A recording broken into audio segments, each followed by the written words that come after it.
भारत कुमार साहब हमारे साथ इस वक्त जुड़े हैं। भारत कहाँ से बोल रहे हैं? मैं आनंद से बोल रहा हूँ। गुजरात, आनंद। जी हाँ, बताइए किस तरह से मदद की जाए आपकी? हाँ, मैंने सर ओएनजीसी का 200 शेयर लिया है 292.05 की प्राइस पे। अच्छा, तो उसमें क्या लक्ष्य रहेगा? अभी लास्ट वीक से तो वो डाउन ही चल रहा था। ठीक है, ठीक है।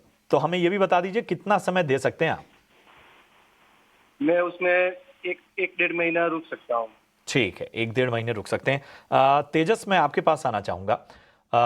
ओएनजीसी में 292 की इनकी खरीदारी है। 1 से 1.5 महीने का इनका नजरिया है। बताइए क्या आपकी राय होगी? मेरे हिसाब से स्टॉक्स अच्छा है और चार्ट पे थोड़ा अभी शॉर्ट टर्म में करेक्शन है, बट ओवरऑल जो पोजिशनल व्यू है वो काफी पॉजिटिव है। तो ये स्टॉक में बने रह सकते। इनको एक थोड़ा स्टॉप लॉस लगाना पड़ेगा 274 का, और ऊपर में मुझे लग रहा है ये स्टॉक 310 तक भी जा सकता है, और 310 का लेवल अगर सरपास करता है तो स्टॉक में एक बाइंग मोमेंटम आ सकता है, और 330 तक का भी लेवल स्टॉक दिखा सकता है। तो स्टॉक में बने रहने की सलाह है। 2 से 3 महीने के टाइम होराइजन से स्टॉप लॉस रहेगा 274 का, और लक्ष्य रहेगा 310 और 330 का। बिल्कुल, तो ये राय है ओएनजीसी पर। आगे बढ़ते हैं। विनोद कुमार अब हमारे साथ फोन लाइन पर जुड़ चुके हैं। Vinod, good morning. बताएं कौन से स्टॉक पर राय लेना चाहेंगे और कितने रेट पर आपने खरीदे हैं? ये बीएल पे है मैडम। मैंने एवरेज 300 शेयर है, एवरेज प्राइस अराउंड 280 का है मेरा। ओके, और कितने समय तक होल्ड कर सकते हैं? इसको 1 ईयर के लिए होल्ड करने का अभी विचार है, उसी पे थोड़ा एडवाइस चाहता था मैडम। ठीक है, 1 साल तक होल्ड कर सकते हैं। बीईएल 300 शेयर है, 280 रुपए प्रति शेयर के दाम पर खरीदे हैं। तेजस, क्या राय रहेगी? 280 का परचेज प्राइस है उनका। देखिए, बीईएल का जो चार्ट स्ट्रक्चर है थोड़ा अभी साइडवेज और नेगेटिव है। मेरे हिसाब से अगर इनका 1 साल का नजरिया है तो इनको एक पोजिशनल स्टॉप लॉस रखना पड़ेगा 250 के करीबन, जो उसकी 200 डे मूविंग एवरेज है। और ऊपर में जो रेजिस्टेंस बैठ रहा है वो करीबन 310 के करीबन है, और वो सरपास किया तो 326 तक के भी लेवल देख सकते हैं। तो 1 साल के नजरिए से होल्ड कर सकते हैं 250 के स्टॉप लॉस के साथ। चलिए आगे बढ़ते हैं और एक अहम खबर की ओर रुख करते हैं। खाने के तेलों पर इंपोर्ट ड्यूटी बढ़ने से एचयूएल, गोदरेज कंज्यूमर जैसे एफएमसीजी कंपनियों के शेयरों पर दबाव देखा जा रहा है, और ये किस तरह से दबाव गहरा सकता है, क्या कुछ खबर निकल कर आ रही है? हमारे सहयोगी विश्व मोहन हमारे साथ जुड़ गए हैं। विश्व मोहन, बताइए, स्टॉक स्पेसिफिक मूवमेंट तो हम देख रहे हैं जो कि कमजोरी की ओर है।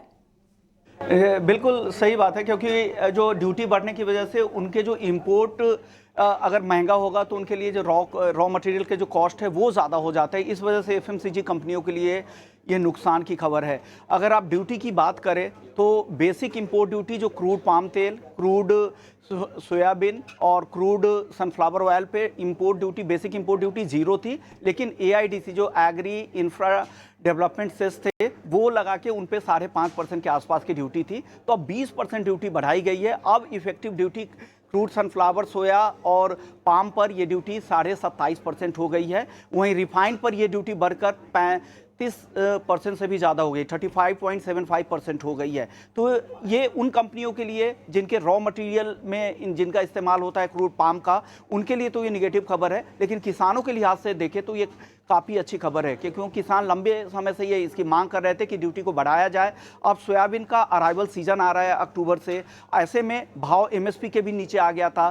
सरकार ने तो एमएसपी पे खरीदारी शुरू करने का ऐलान कर दिया था, लेकिन जब इंटरनेशनल मार्केट में इतना सस्ता इंपोर्ट होगा तो डेफिनेटली उसका असर के भाव पर होगा। और आगे की जो बुआई होती, चाहे वो सरसों को लेकर बुआई होती रबी सीजन में, उसकी खेती पर भी असर होता। तो यहाँ पर ग्राउंडनट के किसान, सोयाबीन के किसान और आगे के सीजन के लिए सरसों के किसानों के लिए अच्छी खबर है। दूसरी अच्छी बात यह है कि ड्यूटी बढ़ने से हो सकता है कि रिफाइंड का इंपोर्ट कम हो, क्रूड पाम, क्रूड सोयाबीन और क्रूड सनफ्लावर ऑयल का ज़्यादा यहाँ पर इंपोर्ट हो। तो यहाँ पर रिफाइनर्स के काम जो बंद पड़ गए थे उनके काम में तेजी आएगी। तो ये एक अच्छी रिफाइनर्स के लिए अच्छी खबर है, साथ ही किसानों के लिए अच्छी खबर है। लेकिन जिनके रॉ मटेरियल में जिनका इस्तेमाल यहाँ पर क्रूड तेल का होता है, जिसमें पाम का ज़्यादा इस्तेमाल कंज्यूमर जितनी भी एफएमसीजी कंपनियां हैं वो करती हैं, उनके लिए ये निगेटिव खबर है। राइट विश्व मोहन, धन्यवाद पूरी खबर समझाने के लिए और इसका इम्पैक्ट किस पर किस तरह से पड़ेगा ये बात पर बारीकी से अपनी समझाइश देने के लिए। एक झटपट एफएमसीजी कंपनियों पर इस इम्पैक्ट को हम कितना और गहरा होता हुआ देखेंगे, जान लेते हैं हमारे एक्सपर्ट से। उसके बाद शो को समाप्त करने का समय भी हो जाएगा। तो सौरभ, क्लियरली एफएमसीजी पर हम दबाव देख रहे हैं इस खबर के चलते, लेकिन हमें साथ ही अब ये कंसिडर करना होगा कि ये एक ऐसा सेक्टर भी है जो कि एक मोमेंटम तेज़ी का भी पकड़े हुए है। इस खबर का इम्पैक्ट हमें कब तक पड़ता हुआ दिखाई देगा, और फिलहाल क्या कमज़ोरी है तो क्या कोई अट्रैक्टिव लेवल्स खरीदारी के लिहाज से बनते हुए दिखाई दे रहे हैं? देखिए, मैं समझता हूँ कि बाजार ने आप ये ड्यूटी बढ़ने के बाद अपना एक नीजर रिएक्शन ज़रूर दिया है। जितनी भी बड़ी एफएमसीजी कंपनियाँ हैं, उनके जो तेल जो उनका कॉस्ट ऑफ रॉ मटेरियल होता है, उसका वो एक हिस्सा होता है, एक ठीक-ठाक सा हिस्सा होता है। लेकिन 20% ड्यूटी बढ़ने से मैं समझता हूँ कुछ बेसिस पॉइंट का ही शायद मार्जिन पे फ़र्क डले, और वो भी मुझे लगता है कि कंपनी अगर वॉल्यूम ग्रोथ को अपना मेंटेन कर पाएँगी, और जिस तरीके से इस बार बारिश हुई है, रूरल इकोनॉमी अच्छा कर रही है, संभावना ये है कि सीज़न एफएमसीजी कंपनियों के लिए आने वाला समय अच्छा रहेगा, और थोड़ा-सा एएसपी को अगर वो थोड़ा-सा ट्विक करेंगी, तो मैं समझता हूँ ये कॉस्ट कंटेन कर सकती हैं कंपनियाँ।